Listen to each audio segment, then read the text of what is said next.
Does marriage inevitably get boring? That's the topic of today's video. If you find your marriage is in trouble, download our free marriage rescue handbook. You can get that at hopeformymarriage.com. Does marriage inevitably get boring? Well, that depends on whether or not you allow it to get boring. My wife and I have been married almost 33 years, be 33 years a month from today, in fact. And what we found is that marriage can get boring when you allow it to get boring. But if you're intentional about keeping your marriage fresh and alive and exciting, it doesn't have to get boring at all.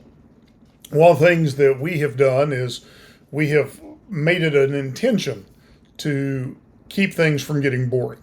We find new things to undertake. This year we decided we would learn to dance together. So we've been doing that.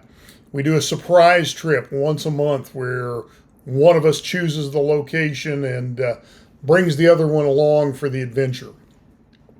We travel together, we find new television shows to watch, we find new experiences to undertake, and we never stop looking for ways to keep things interesting and exciting. When we catch ourselves getting into a rut, then we decide to discuss that honestly and openly. That we're at a place where we've kind of gotten into a routine and we've gotten complacent and we are allowing things to get a little boring.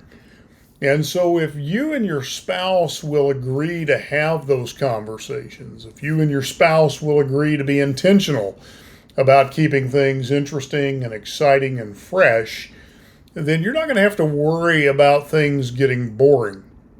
They only get boring when you choose to allow them to get boring. It's really up to you as a couple to keep things exciting and to use your imagination and your creativity to keep things interesting throughout the years. So just a few thoughts for you today. Hope you find those helpful, and I'll talk to you again soon.